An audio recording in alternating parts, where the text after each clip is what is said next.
कॉग्निझंटनी hiring announce केलेले आहे. त्यामध्ये क्रायटेरिया काय असणार आहे, कोण कोण बसू शकणार आहे, सिलेबस काय असणार आहे, एक्झाम डेट कधी असणार आहे, आज आपण इन डिटेलमध्ये बघणार आहोत. कारण आय टीमध्ये खूप साऱ्या बॅड न्यूज येत होत्या की ले ऑफ आहे, हे आहे की त्यानंतर चांगली न्यूज आहे आता आय टी इंडस्ट्रीमध्ये की टॉप कंपनी आहे कॉग्निझंट आणि ती फ्रेशरला हायर करते आहे. सो व्हिडिओ एंडपर्यंत बघा. आपण इन डिटेलमध्ये बघूयात की कोण बसणार आहे, क्रायटेरिया काय आहे, एक्झाम पॅटर्न काय असणार आहे, इंटरव्ह्यू प्रोसेस काय असणार आहे, सॅलरी काय असणार आहे, पोझिशन काय असणार आहे, हे सगळ्या गोष्टी आपण इन डिटेलमध्ये डिस्कस करणार आहोत. आणि मी तुम्हाला कसं अप्लाय करायचं, रजिस्ट्रेशन कसं करायचं ते पण मी सांगणार आहे. आणि ऑन कॅम्पस आणि ऑफ कॅम्पस हायरिंग करणार आहेत. सो व्हिडिओ एंडपर्यंत बघा, खूप इम्पॉर्टंट व्हिडिओ होणार आहे. जर त्याचा क्रायटेरिया जर बघितला, तुमचं डिग्री बीई बीटेक एमटेक असेल ना, तर तुम्ही हे रजिस्टर करू शकता, अप्लाय करू शकता. मेन म्हणजे असं काही स्पेसिफिक त्यांनी ठेवलं नाही यावेळेस की फक्त बी आणि बीटेकच अप्लाय करणार. डिग्री तुमची कोणती असो, ते फक्त सगळ्यात मेन हे जर तुम्ही बघितलं इथे, तर सगळ्यात इम्पॉर्टंट हेच आहे की तुमची डिग्री, हे सगळं मेन्शन केलं आहे. ब्रांच ऑल, कुठल्याही ब्रांच तुम्हाला असे काही मेंडेटरी नाही आहे की फक्त कॉम्प्युटर आणि आय टीच आहे. सगळ्या ब्रांचमध्ये तुम्ही जर असाल, तर तुम्ही नॉन आय टी बॅकग्राऊंड असेल तरी पण तुम्ही ते अप्लाय करू शकता. इयर ऑफ पासिंग 2026 फ्रेशरसाठी आहे. त्यानंतर कॉलेज कुठल्याही कॉलेजला चालेल, असं काही नाही की टियर 1 टियर 2 टियर 3 चालेल, असं काही नाही आहे. ऑल कॅम्पस हा ड्राईव्ह आहे. पर्सेंटेज त्यांचा क्रायटेरिया हा सिम्पल आहे की त्यांचा 60% क्रायटेरिया आहे. आता यामध्ये काय आहे ना, ह्याच्यामध्ये जनरेशन सी प्रो आणि जनरेशन सी नेक्स्ट असे आहे त्यांचे. ओके. सो त्यामध्ये त्यांचे क्रायटेरिया असतात की जर तुम्ही जनरेशन सी आणि जनरेशन सी प्रो मध्ये जर असाल, तर तुम्हाला 6 LPA पर्यंत तुम्हाला पॅकेज भेटू शकते. आणि जर 7 आणि त्याचा जो क्रायटेरिया आहे त्याचा पर्सेंटेज, तर 60% तुम्हाला इथे लागणार आहे. आणि जर पर्सेंटेज 70% असतील, तर तुम्हाला त्या जनरेशन सी नेक्स्ट मध्ये असणार आहेत. सो तुम्हाला जर 60% किंवा 70% तुमच्या अकॉर्डिंगली तुम्ही हे अप्लाय करू शकता. ऍक्टिव्ह बॅकलॉग 0 आहे. तुम्हाला करंटली बॅकलॉग 0 असला पाहिजे. इयर गॅप 0 म्हणजे नो क्रायटेरिया. तुम्हाला इयर गॅप असेल नसेल, त्यामध्ये पण काही क्रायटेरिया त्यांनी सेट केलेला नाहीये. एक्सपिरियन्स 0 मीन्स वॉट की एक तुम्हाला असे पण ते 0 एक्सपिरियन्सचेच घेणार आहेत. मीन्स वॉट की ते फ्रेशर कॅन्डिडेट हायर करणार आहेत. तर सगळ्यात इम्पॉर्टंट हे आहे की त्यांचे दोन हे होणार, एक आहे ऑन कॅम्पस आणि एक आहे ऑफ कॅम्पस. ऑन कॅम्पसमध्ये तुम्ही 21 ऑगस्ट पासून त्यांचे जे काही एक्झाम्स होणार आहेत त्या कंडक्ट होणार आहेत. आणि जर तुम्ही आता लास्ट इयरला असाल, इंजिनिअरिंग 2026 पास आउट जर होणार असाल, तर तुम्ही तुमच्या जे काही हायरिंग टीम आहे कॉलेजमध्ये, ओके, तर त्या टीमला तुम्ही जाऊन तुम्ही विचारू शकता की आपल्या कॉलेजमध्ये कॉग्निझंट येणार आहे का. आणि जर येणार नसेल, तर मी त्यांच्यासाठी पण मी म्हणजे सांगणारच आहे व्हिडिओमध्ये. पण जर येणार असेल, तर ते तुम्ही डायरेक्टली तुमचे जे काही कॉलेजची हायरिंग टीम आहे त्यांना तुम्ही विचारू शकता की आपले ते कॉग्निझंट येणार आहे का. कारण ते आत्ता सध्या ऑन कॅम्पस करणार आहेत. आणि ऑफ कॅम्पससाठी ज्या काही डेट्स वगैरे अवेलेबल असणार आहेत त्या पण मी तुम्हाला सांगणार आहे. सो त्याचा सगळ्यात मेन आहे ऑफ कॅम्पसमध्ये त्याचं फेज 1. ॲक्च्युली ना, कॉग्निझंट हे 2 फेजमध्ये हायरिंग करतं ऑफ कॅम्पस. लास्ट इयर फक्त एकदा झालं ड्यू टू आता तुम्ही मार्केटची कंडिशन. बट यावेळेस चांगली न्यूज आहे. 2 फेजमध्ये हायरिंग करणार आहे ऑफ कॅम्पसमध्ये. एक आहे ऑक्टोबर 2026 मध्ये आणि एक आहे फेब्रुवारी 2026 मध्ये. सॉरी, ऑक्टोबर 25 मध्ये आणि फेब्रुवारी 26 मध्ये. आणि ह्याच्या ज्या काही डेट्स असतील, अनाउन्समेंट असेल, मी हे सगळं आपल्या चॅनलवरती देणार आहे. तर तुम्ही चॅनलवरती जर नवीन असाल तर चॅनलला सबस्क्राईब करायला विसरू नका. ज्या काही अपडेट असतील जॉबच्या ओपनिंगच्या रिलेटेड मी ह्या चॅनलवरती देत असणार आहे. सो तुम्ही ते मिस कराल जर तुम्ही चॅनलला सबस्क्राईब नाही केलं तर. ओके. सो ऑन कॅम्पस जो सिलेबस असणार आहे तो तुम्हाला मी सांगतोच. सो ह्या ज्या काही URL आहेत त्या मी तुम्हाला डिस्क्रिप्शनमध्ये देतो. सो जर तुम्ही बघितलं नाही, तर जर क्रायटेरिया तुमच्या त्या ह्याला कॅन्डिडेट्सला बघा, कॅन्डिडेट्स फॉर फ्रेशर बीटेक हे लास्ट इयरचं आहे. ओके.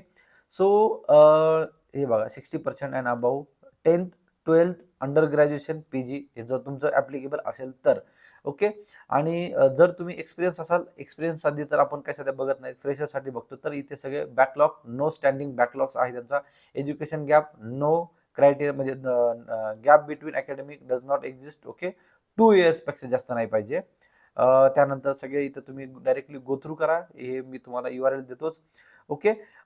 त्यानंतर ज्या त्यांच्या एक्झाम्स वगैरे होणार आहेत, ओके, तर त्या बघा तुम्ही. हे का, स्टेजेस ऑफ रिक्रुटमेंट प्रोसेस एका ऑनलाईन ॲप्लिकेशन असणार आहे, ॲप्टिट्यूड टेस्ट असणार आहे, टेक्निकल इंटरव्ह्यू असणार आहे, HR इंटरव्ह्यू असणार आहे, ऑफर अँड ऑन बोर्डिंग, त्यानंतर ऑफर अँड ऑन बोर्डिंग होणार आहे. Cognizant on campus placement, on campus आणि ऑफ कॅम्पस हे दोन त्यांनी क्रायटेरिया, मी ऑलरेडी तुम्हाला सांगितलं की दोन त्यांनी क्रायटेरिया ठेवलेले आहेत.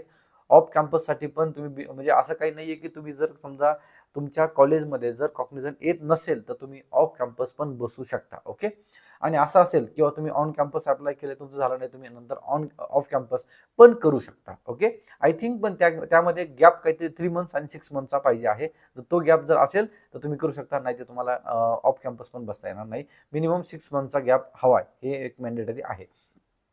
त्यानंतर बघा तुम्ही रजिस्ट्रेशन, स्क्रीन राऊंड, त्यानंतर communication test, aptitude and technical test, technical interview, HR interview. यामध्ये खूप जणांचं एक कन्फ्युजन आहे की कम्युनिकेशन टेस्ट हे सगळ्यांचेच घेतं आणि सगळ्यांनाच तेही करता. खूप जण असे पण काही स्टुडंट आहेत ज्यांनी मला सांगितलं की आमच्या कॉग्निझनमध्ये आमचे कम्युनिकेशन झालं पण आम्हाला नंतर आम्हाला काही फीडबॅक आला नाही. कम्युनिकेशन टेस्ट हे घेताच.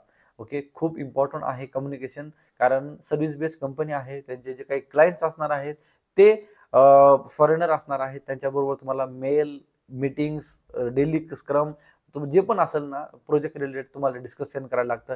सो कम्युनिकेशन खूप इम्पॉर्टंट आहे. टाइम आहे अजून पण, तुम्ही डायरेक्टली काही लगेच आता नाहीये. तुमचं जर कम्युनिकेशन वगैरे वीक असेल तर कम्युनिकेशनवरती तुम्हाला काम करायला लागेल. ॲप्टिट्यूड, टेक्निकल, त्यामध्ये जे हायरिंग करणार आहेत ते हायरिंग करणार आहे त्यामध्ये generation C, generation C pro आणि जनरेशन नेक्स्ट. ओके, आणि सगळ्यात इम्पॉर्टंट आहे की त्यांचं पॅकेज जे असणार आहे, पॅकेज हे पण त्यांच्या generation C, generation C pro आणि नेक्स्ट वरती डिपेंड असणार आहे. So 4 LPA, 5 to 6 LPA, 6 to 7 5 LPA असं त्यांचं डिपेंडंट असणार आहे. त्यानंतर जर तुम्ही ऑफ कॅम्पस बघितलं तर सेम ऑलमोस्ट हेच आहे. तुमचं ऍप्लिकेशन सबमिशन आहे, त्यानंतर इनिशियल स्क्रीनिंग आहे, इंटरव्ह्यू आहे आणि तुमचं स्किल बेस्ड असाइनमेंट्स असणार आहेत. रजिस्ट्रेशन प्रोसेस पण इथे सगळी टोटल दिलेली आहे. रजिस्ट्रेशन प्रोसेस तुम्ही टोटल गो थ्रू करा. इथे हे बघा, personal information, education, attachment, E signature, review. त्यानंतर बघा जर तुम्ही ह्या पेज गो थ्रू केला तर इथे तुम्हाला जेवढे पण डॉक्युमेंटेशन आहेत ते डॉक्युमेंटेशन, मॅन्डेटरी डॉक्युमेंटेशन तुम्हाला जे लागणार आहेत ते रिझ्यूम आहे, पासपोर्ट आहे, कॉलेज ID कार्ड आहे, अकॅडमिक जे डॉक्युमेंटेशन आहेत ते पण आहेत. जर तुम्ही डिप्लोमा वगैरे केला सगळ्या मार्कशीट लागणार आहेत. गव्हर्नमेंट ID प्रूफ लागणार आहे, आधार कार्ड, पॅन कार्ड हे पण ॲप्लिकेबल लागणार आहे त्यांचं. ओके, त्यानंतर जर बघितलं इथं तर एक त्यांची रिटर्न टेस्ट असते ॲप्टिट्यूड. जर सिलेबस जर बघितला ना टेक्निकल टेस्ट होणार आहे. जर तुम्ही इथे जर बघितलं ना तर कॅटेगरीनुसार जर तुम्ही जनरेशन सी मध्ये जर अप्लाय करत असाल तर कोडिंग तिथे लागणार नाहीये तुम्हाला. जर कोडिंग तिथे ॲप्लिकेबल नाहीये. सिलेबस फॉर ॲप्टिट्यूड, तर सिलेबस जर तुम्ही बघितला तर लॉजिकल रिजनिंग, तर टॉपिक पण त्यांनी एकदम व्यवस्थित दिलेले आहेत की ब्लड रिलेशन हे डायरेक्शन. जर लॉजिकल रिजनिंगचा जर तुम्हाला स्टडी नसेल तुम्ही स्टार्ट केला तर स्टडी चालू करा. टाइम खूप कमी आहे. जर तुम्ही आता कॉलेजमध्ये असाल आणि तुमच्या कॉलेजमध्ये जर कॉग्निझन येत असेल तर तुमच्याकडे टाइम खूप कमी आहे. सो आत्तापासून प्रिपरेशन करायला स्टार्ट करा. आणि जर तुम्ही ऑफ कॅम्पसमध्ये जर बसणार असाल तर तुमच्याकडे थोडाफार टाइम आहे. ऑक्टोबरमध्ये 2 ते 3 तुम्हाला 2 महिने आहेत, अजून 3 महिने पण बोलू शकतो आपण, ऑनवर्ड्स आहे ते. सो तुमच्याकडे टाइम आहे तर तुम्ही ते प्रिपरेशन स्टार्ट करू शकता. चांगलं पॅकेज आहे, चांगली कंपनी आहे, सो तुम्ही अप्लाय करू शकता. ओके, लॉजिकल रिजनिंग, क्वांटिटिव्ह ॲप्टिट्यूड, तर त्याच्या पण बघा नंबर सिस्टीम, पर्सेंटेज, रेशो, तर हे तुम्ही गो थ्रू करा. ओके, त्यानंतर इंग्लिशचे पण काही हे आहे त्याच्यामध्ये की बाबा रीडिंग म्हणा, सेंटेन्स करेक्शन, हे ते थोडंफार आहे. Syllabus, technical assessment, programming concept. प्रोग्रामिंगमध्ये जर तुम्हाला जावा किंवा पायथन दोन्हीपैकी एक लँग्वेज तर मस्ट आहे. ओके, तुम्ही जनरेशन सी असेल, जनरेशन तुमचं प्रो किंवा नेक्स्ट असेल त्यामध्ये पण तुम्हाला लँग्वेज एक पाहिजे. SQL तिन्हीमध्ये पण मॅन्डेटरी आहे. HTML, जावा हे तुम्हाला काही ना काहीतरी आलं पाहिजे. जावा स्क्रिप्ट वगैरे ह्या लँग्वेज आल्या पाहिजे. पण जावा आणि पायथन एक लँग्वेज मॅन्डेटरी आहे. SQL पण मॅन्डेटरी आहे. तिन्ही पण तुम्ही अप्लाय केला तर. ओके, प्रोग्रामिंग कन्सेप्टमध्ये तुम्हाला डेटा स्ट्रक्चर विचारणार आहेत. त्यानंतर बघा ॲरे लिस्ट, सॉर्टिंग वगैरे. त्यानंतर उप्स कन्सेप्टमध्ये classes, objects, inheritance, polymorphism, abstract encapsulation. Operating सिस्टीममध्ये बघा, डेटाबेसमध्ये बघा, डेटा स्ट्रक्चर, अल्गोरिदम, नेटवर्किंग आणि टेक्निकल इंटरव्ह्यू.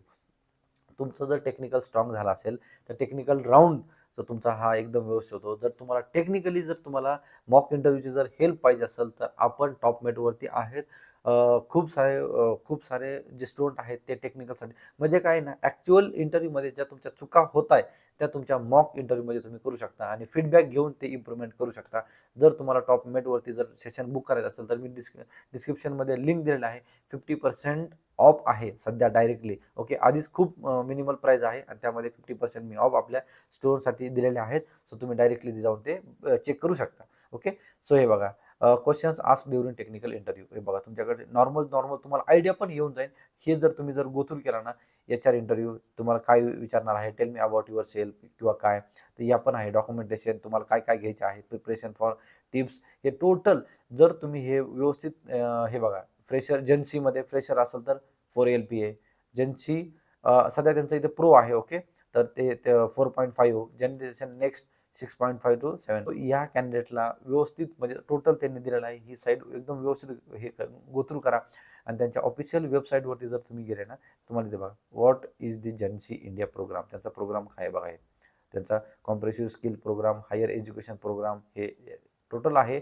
आणि जर तुम्हाला अप्लाय करायचं असेल ऑफलाईन वगैरे आता सध्या तर नाही, जर 25 बॅचचं झालेलं आहे. ओके. 25 बॅचनी ज्यांचं पण झालं त्यांचं हे बघा तुम्ही इथे आले तर इथे तुम्हाला डायरेक्टली प्रोग्राम आहे सेट अप्लाय नाऊ. सो अशाच अपडेट येण्यासाठी जर तुम्ही RTO वाला देऊला सबस्क्राईब नसेल केलं तर सबस्क्राईब करा. आणि मी जे पण काही डेट्स असेल हे असेल मी तुम्हाला व्यवस्थित आपलं ह्याचा व्हॉट्सअपचा ग्रुप पण आहे तिथे पण मी अपडेट देईल तुम्हाला. इंस्टाग्रामला पण अपडेट देईल आणि यूट्यूबला पण अपडेट देईल. सो जर तुम्ही 26 बॅचचे असाल तर अप्लाय करा. तुमचे काही डाऊट्स असतील तर मला कमेंटमध्ये नक्की सांगा. अजून आपण इन डिटेलमध्ये व्हिडिओज बनवणार आहोत. सो चॅनलला सबस्क्राईब करायला विसरू नका. आणि हा व्हिडिओ तुम्हाला कसा वाटला, अशाच हायरिंग रिलेटेड जर व्हिडिओ हवे असतील तुम्हाला तर एक लाईक तो बनता आहे. ओके. सो व्हिडिओला लाईक करा, तुमच्या फ्रेंड्स बरोबर हा व्हिडिओ नक्की शेअर करा. लवकरात लवकर त्यांच्यापर्यंत हा व्हिडिओ पोहोचवा किंवा कारण 21 ही एक लास्ट डेट आहे. त्यानंतर एक्झाम स्टार्ट होणार आहेत. ओके. सो अप्लाय करा आणि मला कमेंटमध्ये तुमचे डाऊट मला नक्की सांगा. Thanks for watching. Till then